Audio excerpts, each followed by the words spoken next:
Hey everyone, welcome back to TechSavvy. In today's video, I'm going to show you how to open links externally in the Facebook app. If you are tired of links opening within Facebook's browser and prefer to use your default browser, I have got you covered. Let's dive right in. First, open up the Facebook app on your phone.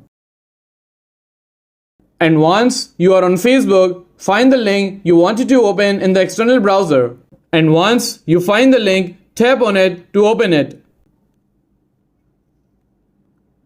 And now tap on the three dots at the top right corner of the screen.